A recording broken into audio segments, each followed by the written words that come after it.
It's been a long time. We shouldn't have left you without a dope beat to step to. Step to. Step to. You don't know that song? The point of this season is to be more, going and more forward. And each episode... You really left me hanging there, bro. I did. All right. It's been a long time, but we are back. We shouldn't have left you for so long, but welcome back to the conversation. Hello to everyone who's watching. My name is Josh. My name is Elijah. And this is The Conversation, home to raw, relevant, honest discussion from a young adult perspective. My dog, how you feeling? And the crazy thing is, for like 2 seasons, he would always say, my guy, but my dog. Roof. All right.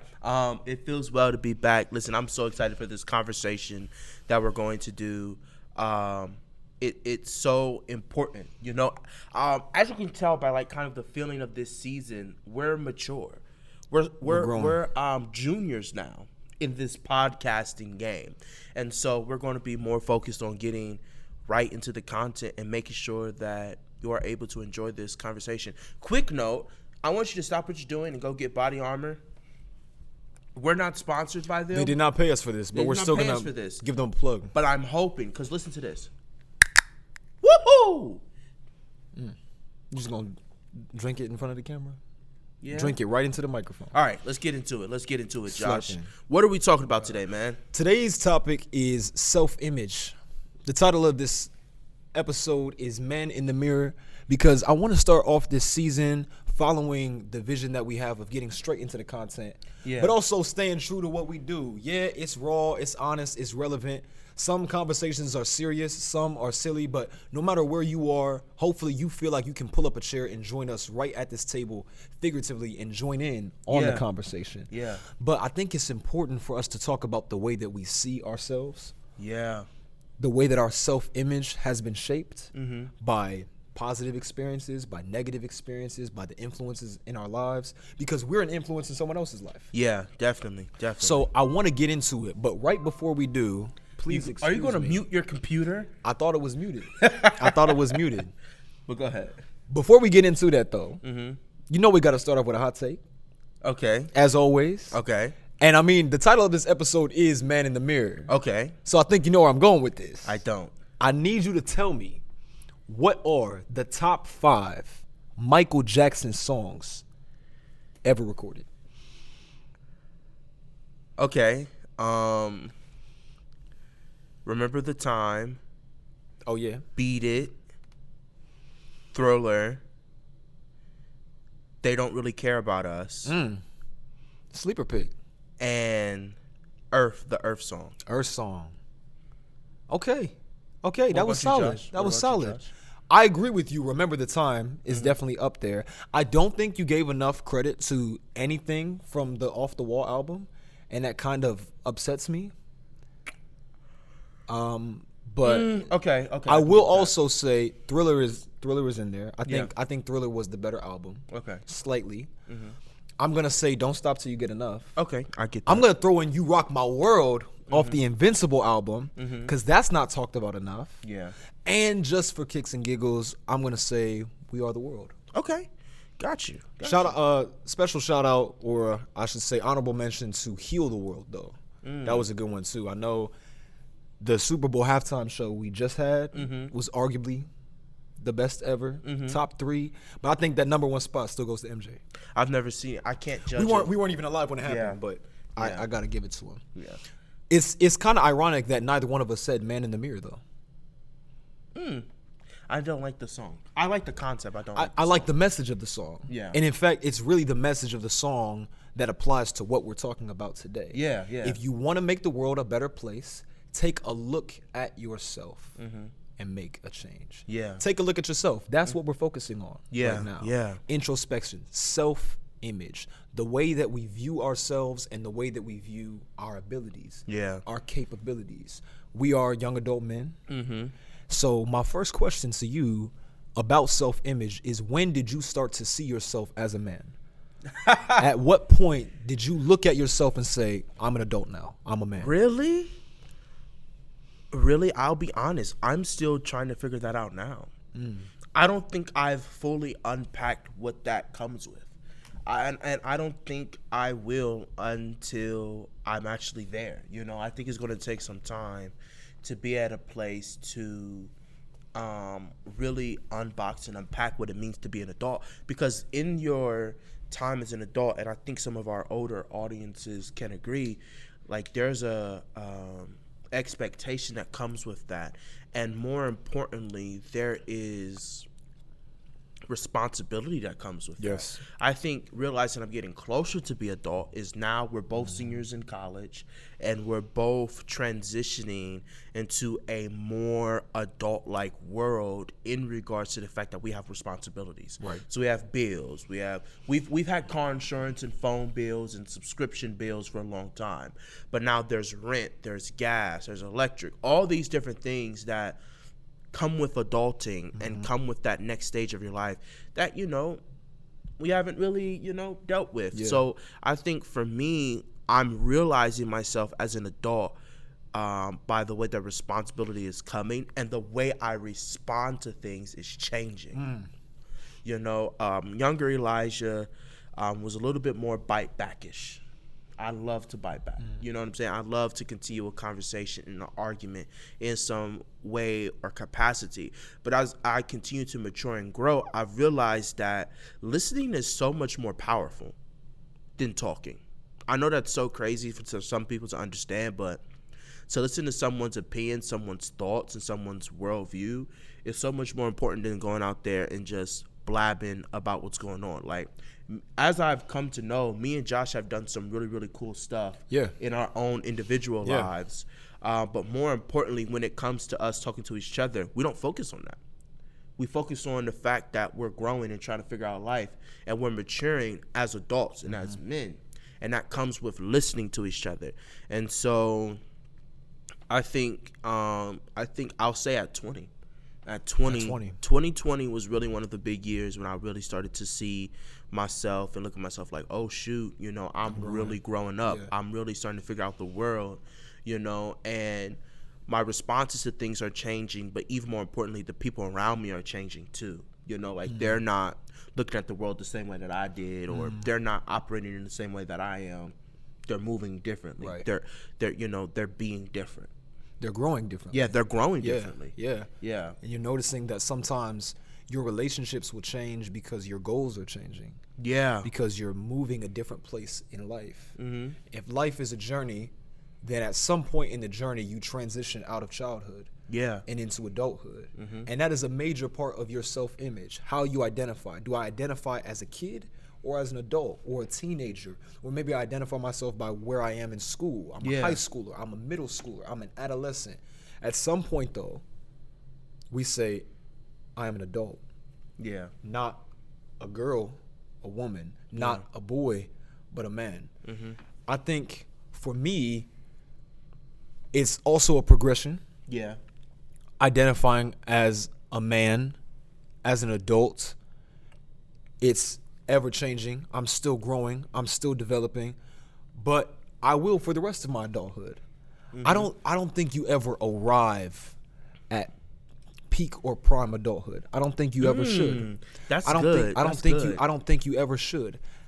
But while traditionally it's easy to say that you become an adult at age 18, I really feel like I became an adult after I went to college. Yeah. I would say at 20 as well. Because at age 20, that was when we started this show actually. I had been through some college. I had been out of my parents' house a little bit. I'd had some experiences of my own, but I started to see myself as an adult when I noticed people around me saw me as an adult. Yeah. It was really important, especially my parents and some of the autonomy that they gave me, because during the height of the pandemic, I moved back in with them. I was living in a dorm, but then due to COVID-19, everyone on campus had to move out. So now I'm back with my parents, and they still ask me how I'm doing, of course. I still have a close relationship with them, but I did not feel that they were hovering over me. I did not feel that I needed their clearance or their authorization to move, not because I didn't respect them, but because they had given me in their eyes, room to make my own decisions. Yeah. Yeah. Even decisions they didn't agree with. And that's when I think I became an adult. And I am still growing, and I'll always be growing. I hope that 23-year-old Joshua looks at 21-year-old Joshua and says, I'm better because of what you did. Yeah. I'm better because of the choices that you made. Yeah. But I really love that you mentioned you knew that you were becoming an adult. You knew you were becoming a man when you started reacting to things differently. Yeah. When your choices changed. Your choices changed because your thoughts changed. Yeah. The Bible says in 1 Corinthians 13, Paul said, when I became a man, I put away childish things. Yeah. In my childhood, he says before this, in the first part of the verse, I thought as a child, I reasoned as a child. He behaved as a child. But when he became a man, when he became an adult, he put away childish things. Yeah. For context, he's talking about love in that chapter. Yeah. What love does. The type of person who is love. Jesus is love. Yeah. The type of person who shows love, the type of adult, the type of mature Christian who shows love is someone who doesn't insist on their own way. Someone who's patient and kind and believes and trusts all and doesn't boast or envy, isn't proud.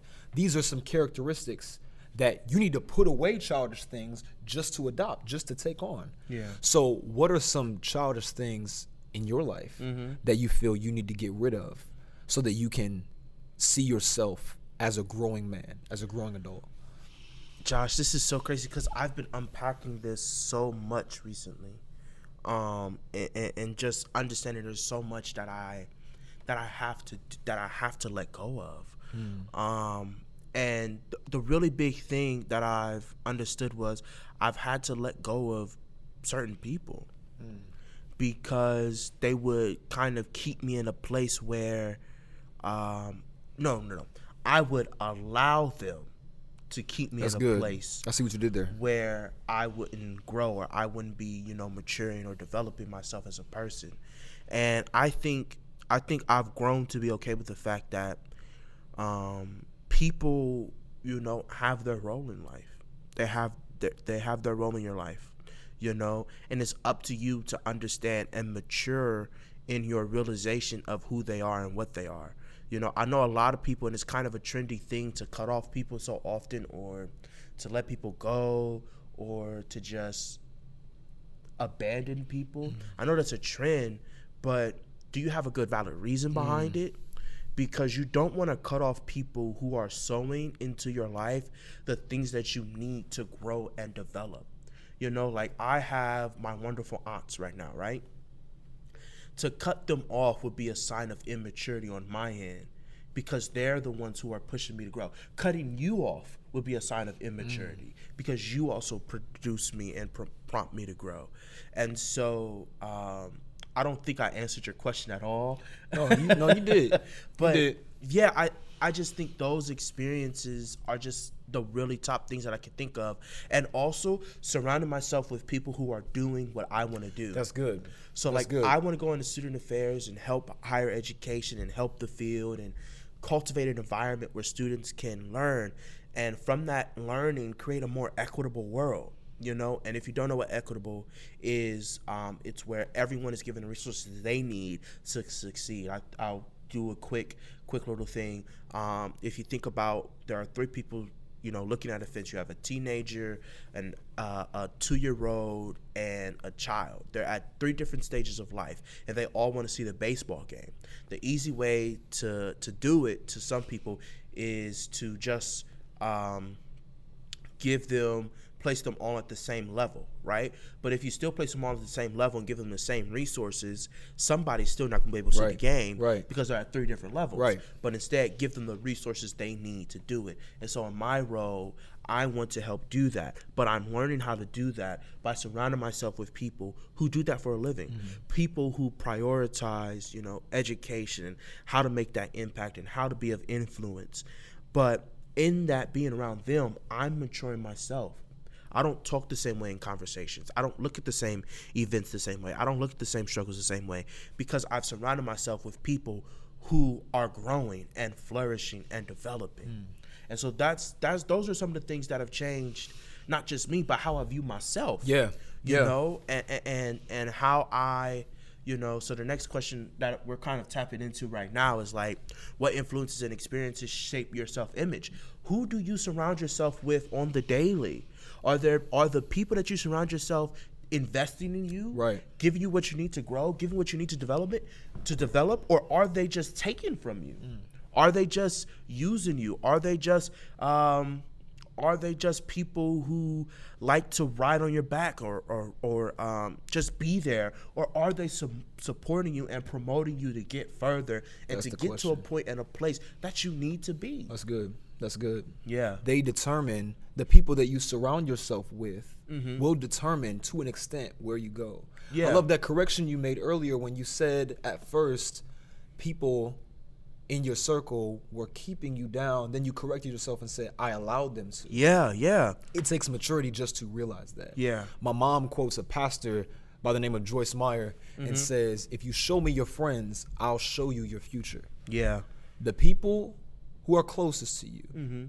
Some mentors and leaders will tell you the 5 people in your life closest to you, along with the books that you are reading, are 2 of the biggest determinants, or I should say biggest factors to your growth. Yeah. I cannot there's only so much growth that can take place in my life when I am isolated. Yeah. Unfortunately for some, and fortunately for others, you are not the only one on the planet. Right. You are not the only one on the planet, and Exactly. we could not live if it were not for other people. Yeah. If we think about the world broadly, we think about the ecosystems, we think about the different biomes, everything is working together for life to take place. Yeah. I know you remember when you were in elementary school and you had to do that food chain activity. You have to match the animals with where they go, which Yeah. animal eats which thing, and the plants were at the way bottom, and then these little fish eat the plants, and the big fish eat the small fish. The whole point of that exercise was to show us at a young age that life could not happen without other living things around it. It's the same way with us. And your self-image ultimately determines not only how you see yourself, but how you're influencing others. Yeah. When I know that I have power, I'm gonna affirm you differently as a man. Ooh. Yeah. Why? Because I about that. already know that I'm a man. Right. You see what I'm saying? I can see something in you that maybe you don't see in you. But in order to do that effectively, I gotta have somebody else in my life who sees something in me. Right. I say it like this: every little brother needs a little brother. Every big brother needs He's a big brother. I agree. So I agree. I completely concur with you. I agree that the people in your life, the people who are closest to us, do determine our self-image. But I also want to add, it's what you listen to and what you watch. Yeah. It's how we're socialized.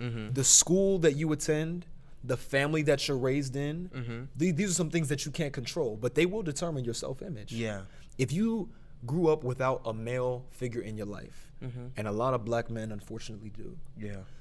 it is more difficult for you to see yourself as a leader without being affirmed by another man that you are a leader. Yeah. Does that make sense? Yeah, that definitely makes sense.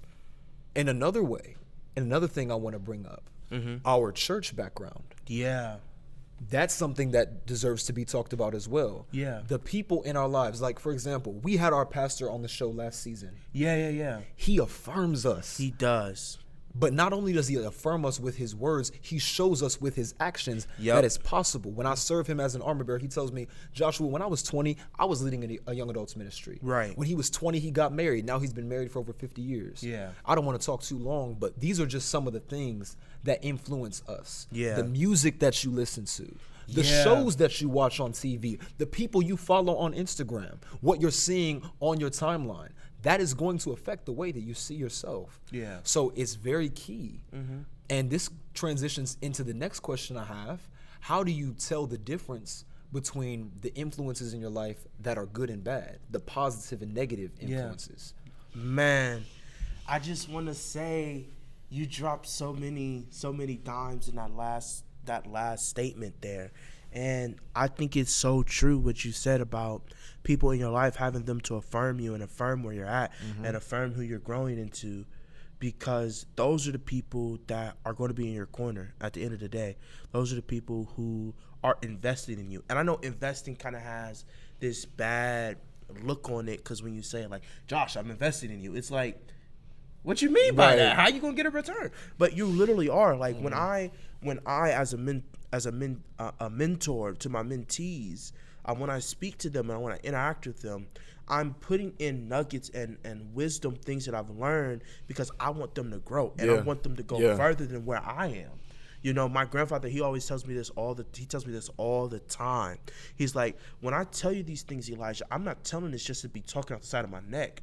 I'm telling you this because I don't want you to feel like you're limited to where you are, but I want to expand your horizon so that you can grow. And that's really one of the key factors I think of when I think of positive and negative, or healthy and unhealthy ways that people can affirm me, and different relationships that harm or promote my self-image. How do I react when you come in a room? Do I react, one, out of happiness, excitement, like, OMG, I'm so excited to see you? Yeah. Is it, OMG, I wonder what they're going to give to me? Or is it, OMG, I can't believe they're in the room? The top two are good and problematic. The first one is good because it shows that you are ready to be sown into. You're ready to be sown. You're thirsty for what they're going to give to you. You're thirsty for what information is, but you're also not only seeing them as a person to give into you. Right. Because when you see them, you're happy. You're like, OMG, I haven't seen you in so long. I'm so glad to see you. You know what I'm saying? And it's also like, oh, I guess they'll sow into me while they're there. Yeah. But the second person, their reaction wasn't, hey, I'm so excited to see you. It was, what are they going to give to me today?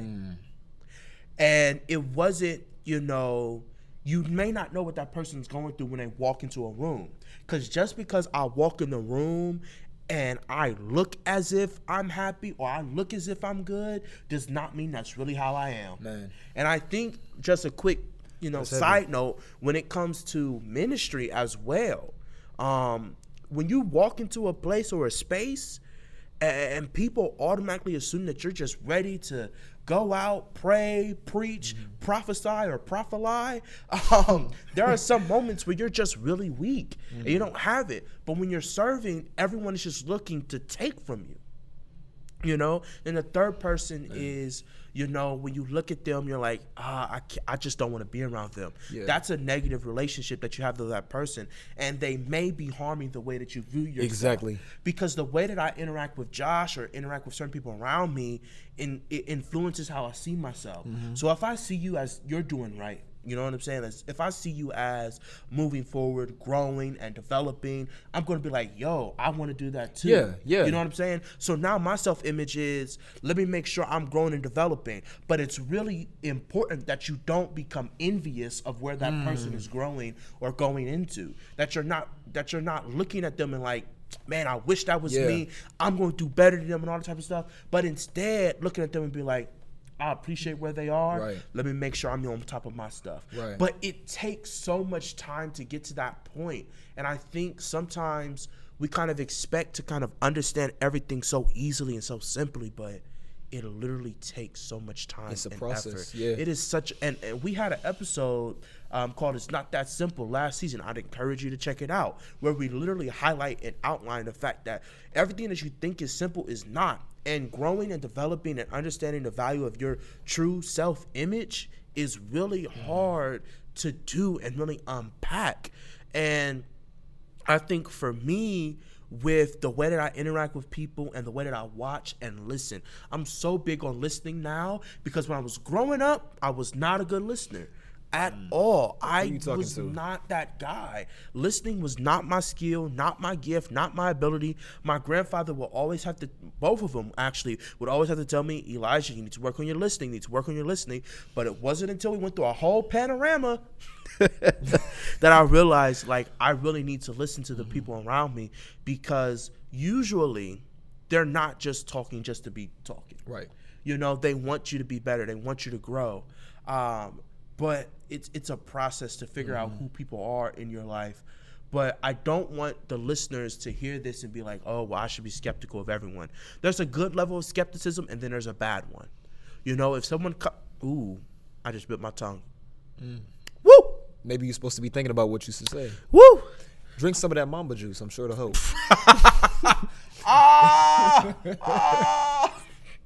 He's a healer. He's a healer. He's a healer. Hey. Just take a minute. Just take a minute. That really hurt, y'all. This is live. Yeah, we're not editing this out. We're not gonna edit this out. And if you are watching on YouTube, I hope that you're seeing the pain that he's in. I'm actually taking a little bit of pleasure in this. I'm going to say. What? And those are the people that you don't want on your team. That was an example. Those are the You see people what you I don't did there? want on your team. Like, I remember there was y'all. Oh, wait. Listen, there's going to be so much this season that happens. Just enjoy the ride. But there was a situation where, I just felt as if I had no one around me. No one there, no one really supporting me. And it was really because I was looking at the wrong people for support. Can you say that again, please? There was a time when I was feeling lonely and nobody was there, but it's really because I was looking at the wrong people for support. There we go.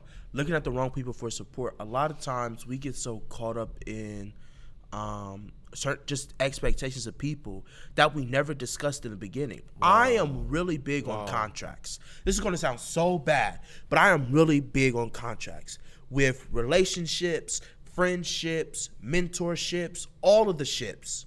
I'm really big on contracts. Outline to me what you expect out of this.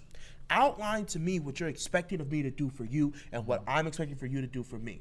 It's not a give and take, but relationships should be where you know what you're getting yourself into. Yeah. Friendships should be where you know what you're getting yourself into. When someone's a friend with me, I like to outline to them, okay, just going to let you know now, I'm going into a new season. I'm going to be pulling on you a little bit more.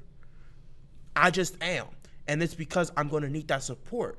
But if I am going into a new season and I don't communicate that, how are you going to know? How am I going to know? Josh isn't going to know. So I'm over here suffering, pleading, crying, and Josh doesn't know. So I'm just bothering him. He may not see it as that, but I could see it as that because I'm like, oh, shoot, he probably think I'm a bother. But the real thing is I wouldn't think like that if I went through and told him, I'm about to go through a tough season.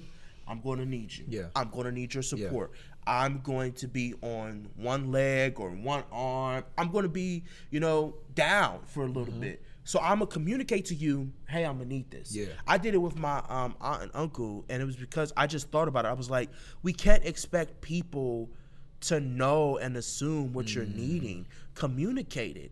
Because at the end of the day, when going back to the whole man in the mirror self-image conversation, it's important that you see yourself and realize how important it is that the people there who are with you and in the ground with you understand what you need. Because at the end of the day, if you feel like nobody's there for you, then when you look at yourself in the mirror, you'll see yourself as alone. Wow. And so it's just, there's so much to unpack with this, but that is, for me, some of the differences between healthy, unhealthy self-image. And improving it is just conversing with the people you trust and love. Advocating for yourself. Yeah. Wow. I'm learning a lot just from listening to you say that. I'm honestly thinking about people in my life that I expected to do something for me that I shouldn't have been expecting. Yeah. And I'm not going to preach. That's not what this show is here for. But I'm also learning there are some times we're expecting from people what only God can give us. Man. And then we're disappointed in people for letting us down when really they could never fulfill the role that we were looking for them to fulfill. Yeah. We were looking for them to do God's job. Now, that is not to say the accountability is off the church, that Christians do not need to step up because God uses the body of Christ to minister to people. Right. That's one way that he does his job. Right. I pray, Lord, would you give me wisdom? Right. The Lord said, if any man lacks wisdom, let him come to me. Hey family, this is Elijah, and listen, you know this conversation is getting so good. So listen, I want you to stay tuned for next week because we're coming back to finish this conversation. So here's what I want you to do. I want you to stop what you're doing and like, share, subscribe, and if you're listening on podcast, I want you to go ahead and rate us. Give us some rates. Let us know how you really feel. All right, but listen, make sure you follow us on social media at post.conversation for more information. We'll see you next time. Peace.